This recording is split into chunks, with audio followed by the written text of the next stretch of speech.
পহেলা ফাল্গুন, সেদিন যা ঘটেছিল। রোজকার মতো জারিফ নাতাশাকে মিসের বাসা থেকে আনতে যায়। জারিফ গেটের সামনেই গাড়ি রেখে ফোনে কথা বলতে বলতে রাস্তার ওপাশে চলে যায়। এমন সময় লিয়া আর রূপন্তীকে প্রাইভেট পড়তে আসতে দেখে। লিয়ার হাতে টকটকে একটা লাল গোলাপ, যেটা আসার সময় রূপন্তী দিয়ে বলেছিল, ভালোবাসা দিবসে সব বফ গফকে আর গফ বফকে ফুল দেয়, আমার তো কোনো বফ নেই। আর আমার বাগানে ফুটে থাকা চকচকে লাল গোলাপটা দেখে ভাবলাম আমার বেশ চোখে দেওয়া যাবে, তাই তুলে আনলাম তোর জন্য।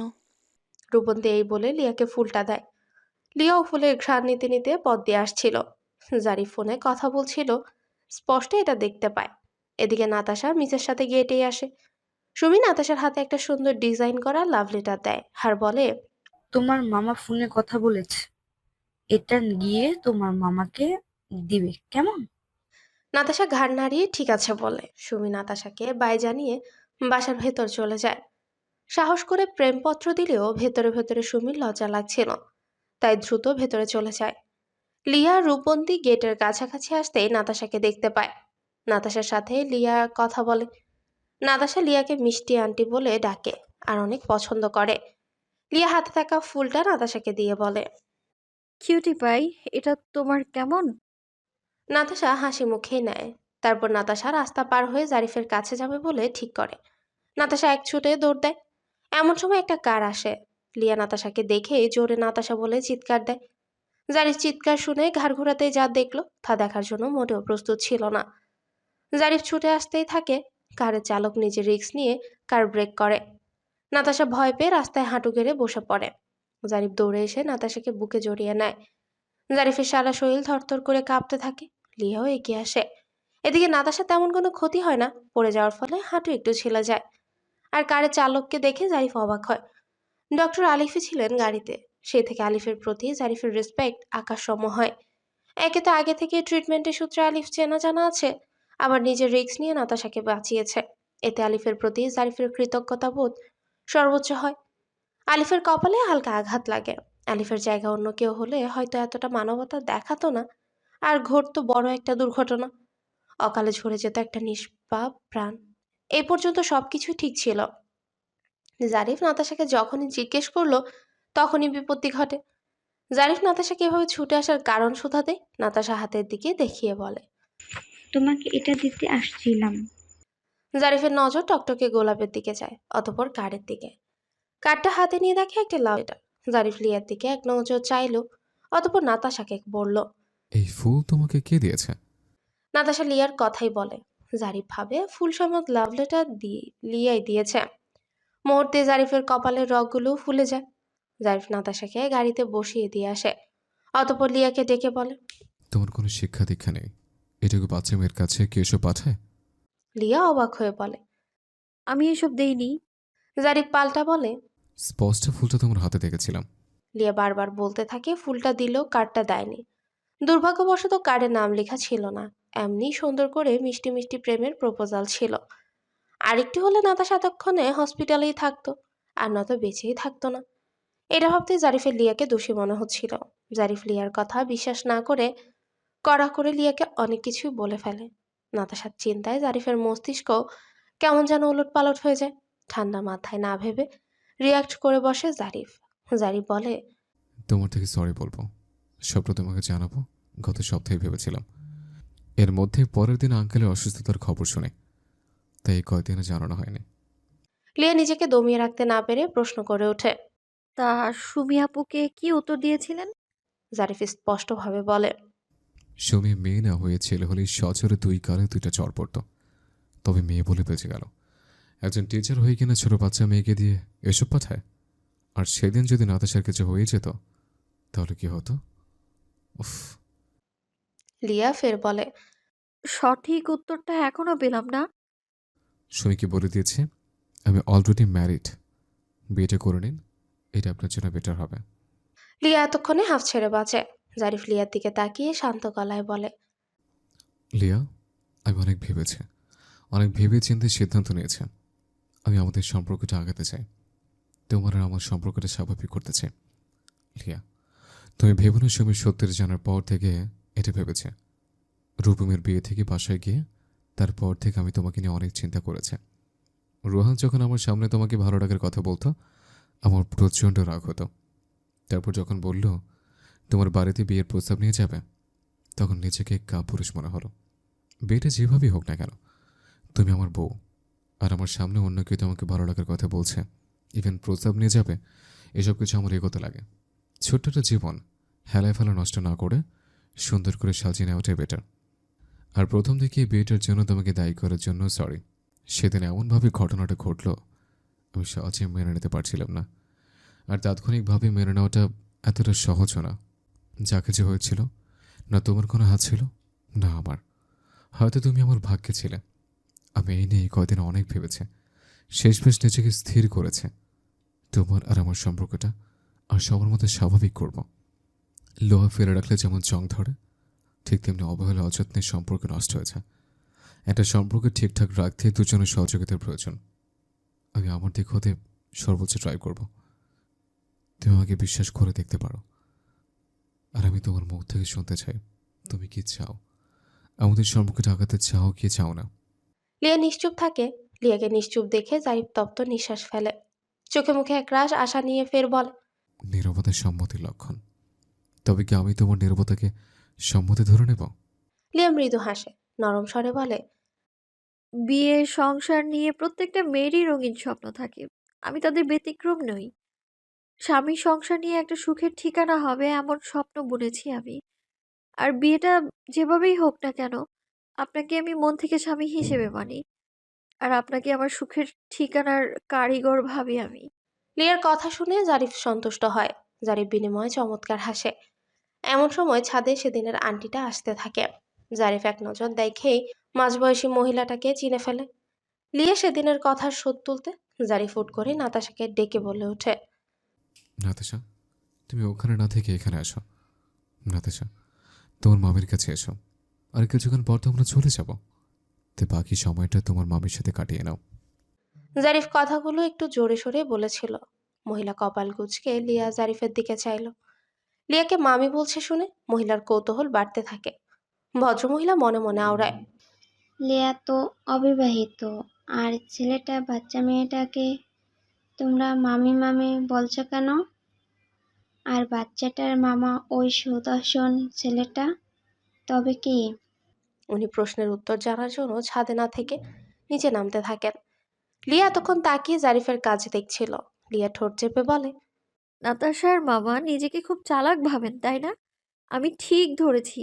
আন্টিকে জানান দিলেন এই জোরে জোরে তোমার মামি মামি বলে? লিয়ার কপালের উপর ছোট ছোট কিছু চুল ছিল। জারিফ ঠোঁট গোল করে ফু দিয়ে সরিয়ে দেয় তা। লিয়া তরি তাকি যুগল বন্ধ করে নেয়। জারিফ চমকপ্রদভাবে বলে, নাতাশার মামি কি নিজেকে শুধু চালাক ভাবে? এটা ভেবে থাকলে ভুল। ভদ্রমহিলা নিচে নামতে রাবারের সাথে দেখা হলো। ভদ্রমহিলা কিউরিসিটি আর আটকে রাখতে না পেরে জিজ্ঞেস করে, লেয়ার সাথে ফর্সা উচ্চ লম্বা দেখতে ছেলেটা কে? কে? জারিফ ভাইয়া? আন্টি জারিফ ভাইয়ের কথা বলছেন? মহিলার আবার রাগ হলো। ভাই বোন সমান, ভাই ও বোনের মতোই উত্তর দিচ্ছে। ভদ্রমহিলা এবার একটু কর্কশ গলায় বললেন, আরে তোমাদের কি হয় তাই বলো। লেয়ার সাথে এর আগেও দেখেছি, আজও দেখলাম। কি হয় তোমাদের? আপুর বর। কথাটা বলে রাহাবার হনহন করে বেরিয়ে যায়। মহিলা বড় বড় চোখ করে ভাবে, বর বিয়ে হলো কবে? তবে এমন কিছু হবে আগেই ভেবেছিলাম। জারিফ এনামুল খানের সাথে দেখা করে কুশলাদি বিনিময় করে। অতঃপর রাজিয়া সুলতানা থেকে বিদায় নিয়ে যেতে থাকে। লিয়া নিচে নামে গাড়ি অব্দি আসে। লিয়া কিছুটা ঝুঁকে নাতাশার দুগালে হাত রেখে বলে, নাতাশা সোনা, আবার এসো কেমন? আর ঠিকমতো খাবার খেও। তুমি তো দেখছি আগের থেকে অনেকটা শুকিয়ে গিয়েছো। গুড গার্লের মতো নানুমণির সব কথা শুনবে, হ্যাঁ? নাতাশা ঘাড় নাড়ায়। তড়িৎ চঞ্চল কণ্ঠে বলে ওঠে, শুনি তো, আমি তো গুড গার্ল, সবার কথা শুনি। হ্যাঁ, লিয়া নিঃশব্দে হাসে। নাতাশার দুগালে চুমু খায়। জারিফ গাড়ির ডোর খুলতেই লিয়া সুন্দর করে নাতাশাকে বসিয়ে দিল। জারিফ ডোর লকড করে পাশে দাঁড়ানো লিয়ার দিকে তাকিয়ে মৃদু আওয়াজে বলে, নাতাশার মামি বিদে নাতাশা একা নিচ্ছে না, আরেকজনে কিন্তু নিচ্ছে। তুমি চাইলে তাকে এভাবে টুপ করে চুমু দিয়ে বিদায় দিতে পারো। আমি অবশ্যই এতে মাইন্ড করবো না। জারিফের কথা শুনে লিয়া তড়িৎ বড় বড় চোখ করে জারিফের মুখপানে যায়। লিয়ার বিস্ময় যেন আকাশ ছুঁই ছুঁই হয়। লজ্জায় লিয়ার কর্ণদ্বয় উষ্ণ হতে থাকে। লিয়া তাৎক্ষণিক উল্টো দিকে ঘুরে দাঁড়ায়। বার কয়েক ফাঁকা ঢোক গিলে নেয়। জড়তা নিয়ে মৃদু আওয়াজে ঠোঁট নেড়ে বলে, নাতাশার বাবা, আমি বিস্মিত হচ্ছি আপনার আবদার দেখে। জেগে জেগে স্বপ্ন দেখা বাদ দিন আর শখটক লিমিটের মধ্যে রাখুন, হ্যাঁ? জারিফ নির্বিকারভাবে বলে, এখনো সীমা নির্ধারণ করে দিচ্ছ। কোনো শখ তো প্রকাশই করলাম না। যাজ্ঞা, এসব না হয় বাদ দিলাম। আচ্ছা, তোমার কথাই রাখলাম। জেগে জেগে স্বপ্ন দেখা বাদ দিয়ে বাসায় গিয়ে ঘুমিয়ে ঘুমিয়ে না হয় স্বপ্ন দেখা যাবে। আর আমার ফ্যান্টাসিতে তো আর বাধা নেই, নাকি সেখানে তোমার সীমারেখা আছে? লিয়া ঠোঁট কামড়ে ধরে। ভেবে 2 সেকেন্ড খানিক পরে বলে ওঠে। জানি না। একটু থেমে প্রসঙ্গ পাল্টাতে দ্রুত বলে ওঠে, রাত হয়ে গিয়েছে। নাতাশা আবার ঘুমিয়ে পড়তে পারে, তাই দেরি না করাই ভালো হবে। আর দেখে শুনে ড্রাইভ করবেন। জারিফ বিনিময়ে প্রশস্ত হাসে, যা লিয়ার নজরে পড়ল না। জারিফ বাই বলে গাড়িতে বসে। কেটে গেছে অনেকগুলো দিন। এক এক করে লিয়ার সব পরীক্ষা শেষ হয়েছে। এখন শুধু প্র্যাকটিক্যাল পরীক্ষাগুলো বাকি আছে। 2 দিন পর থেকে প্র্যাকটিক্যাল পরীক্ষা। কেমিস্ট্রি প্র্যাকটিক্যাল খাতায় সিগনেচার নেওয়ার জন্য লিয়া কলেজে এসেছিল। সিগনেচার নেওয়া শেষে রূপন্তীর সাথে গাঙ্গিনা পাড়ে আসে। পরীক্ষার জন্য অনেকদিন শপিং করা হয় না। টুকিটাকি কিছু কেনার জন্য শহরে আসে লিয়া। লিয়া রূপন্তীর সাথে আউটফিটে আসে। আর 1 দিন বা 2 দিন পর থেকে রোজা শুরু হবে। আজ যদি আকাশের বুকে বাঁকা চাঁদ উঠে, তবে আজই শুরু হবে পবিত্র মাহে রমজান। আর আজ চাঁদ দেখা না গেলে আগামীকাল থেকে শুরু হবে রোজা। মলে এখন থেকে হালকা ভিড় দেখা যাচ্ছে। আর সপ্তাহ এই ভিড় বাড়তেই থাকবে। রূপন্তী পুতুলের গায়ে থাকা কুর্তি নেড়েচেড়ে দেখছে আর বলছে, এই লিয়া, একটু হেল্প কর না রিয়ার। এভাবে সঙ্গের মতো দাঁড়িয়ে না থেকে একটু চুজ করে দে না দোস্ত। লিয়া কিঞ্চিত বিরক্ত হলো। ঠোঁট চেপে বলল, আশ্চর্য! তুই পছন্দ কর না বোন। আর আমার পছন্দ খুবই বাজে, হ্যাঁ? আমার পছন্দ করা কোনো কিছু নিলে সেটা কারোই পছন্দ হবে না। তাই বলছি, তুই নিজেই পছন্দ কর রূপু। রূপন্তী তাড়া করে বলে। তোর পছন্দ তো জারিফ ভাইয়া ছিল। তুই তো নিজে পছন্দ করেছিস, তবে কি? রূপন্তীর কথার মাঝে লিয়া ফোড়ন কাটে। সরু চোখে চায়। দাঁতে দাঁত পিষিয়ে ফের বলে, রূপু, এখানে জারিফের কথা টানছিস কেন অদ্ভুত? আমি তো ব্যক্তিগত জিনিসের কথা বলছি, সেখানে তুই। রূপন্তী মুচকে হাসে। হাসি মুখেই ঠোঁটে আওড়ায়, তাহলে বলতে চাইছিস তোর অন্য সব পছন্দ বাজে হলেও তোর এই পছন্দটা খারাপ হয়নি। লাইফ পার্টনার হিসেবে জারিফ ভাইয়াকে চুজ করা তোর খারাপ হয়নি। Am I right? লিয়া ভাব নিয়ে বলে, ইয়াহ, অবভিয়াসলি এনামুল জান্নাত খান লিয়ার এই পছন্দটা গুড না বেটার? এটা তো একদম বেস্ট। কথাটা শেষ করে লিয়া চমৎকার মিষ্টি হাসে। কেউ একজন কাচের দরজা খুলে ভেতরে ঢুকতেই এই হাসিটা মুগ্ধ নয়নে দেখল। কলেজ থেকে আসায় লিয়ার গায়ে ইউনিফর্ম পরা, দুপাশে লম্বা দুটো বেনুনি। একটা বেনুনি কাঁধের উপর দিয়ে সামনে রাখা, কানের এক পাশ দিয়ে একগুচ্ছ চুল, যা ঘেমে মুখের সাথে কিছুটা লেপ্টে আছে। এই লুকে লিয়াকে মারাত্মক সুন্দর লাগছে। অনেক বেশি আকর্ষণীয় লাগছে লিয়াকে। আগন্তুক ব্যক্তি লিয়াকে স্ক্যান করে। রূপন্তী লিয়ার কাঁধে হালকা চাপড় দিয়ে হেসে বলে, হয়েছে হয়েছে দোস্ত, আর বলতে হবে না, আমি তো জাস্ট মজা করছিলাম। জেন্টস কালেকশনের দিকে হঠাৎ লিয়ার নজর যায়। ঝুলানো অনেকগুলো শার্টের মধ্যে একটা সাদার উপর নীলের চেক শার্টে লিয়ার দৃষ্টি আটকে যায়।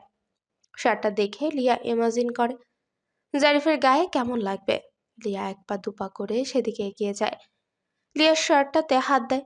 এমন সময় অপর পাশ থেকে কেউ শার্টটা টান দেয়। লিয়াও এক হাতে টান দেয়। দুপাশে দুজন তড়িৎ মাথাটা তুলে যায়। লিয়া একজন ইয়াং ম্যানকে দেখে কপাল কুঁচকে ফেলে। ওপাশের মানব লিয়াকে দেখে নির্নিমেষ চাহনিতে চেয়ে রইল। লিয়া বিরক্ত হলো। লিয়ার ফেসে বিরক্তি ভাবটা স্পষ্ট দেখা যাচ্ছে। লিয়া একটু কর্কশ গলায় বলল, আশ্চর্য! দেখছেন আমি শার্টটা দেখছি, অথচ আপনি আবার শার্টটা ধরে টানাটানি শুরু করে দিয়েছেন। শার্টটা আমি আগে দেখেছি, তাই এটা ছেড়ে দিলে খুশি হব আমি। যখন একজন একটা জিনিস দেখতে থাকে তখন সেটা হাত দেওয়া অভদ্রতা, তা কি জানেন না? লিয়ার এহেন কথাবার্তায় অপর পাশের মানব হকচকিয়ে যায়। হতভম্ব হয়ে কপালে প্রগাঢ় ভাঁজ ফেলে। আর হতবাক চোখে তাকিয়ে রয়। আসলে এ পাশে কেউ শার্টটা দেখছিল। লোকটা তা দেখতে পায়নি। শার্ট দেখতে দেখতে এমন সময় এই যে একটা শার্টে নজরে যায় আর বেশ পছন্দও হয়, তাই টান দেয়। লিয়ার রিয়াকশন দেখে লোকটা ভড়কে যায়। নিজেকে ধাতস্থ করে হালকা কেশে গলা ঝেড়ে নিয়ে অবাক কণ্ঠে বলে, I am very astonished for your react. লিয়া ভ্রুযুগল কুচকে তাৎক্ষণিক বলে ওঠে। What happen to be astonished? অপর পাশের ব্যক্তির গলার স্বর খাদে নামিয়ে বলে,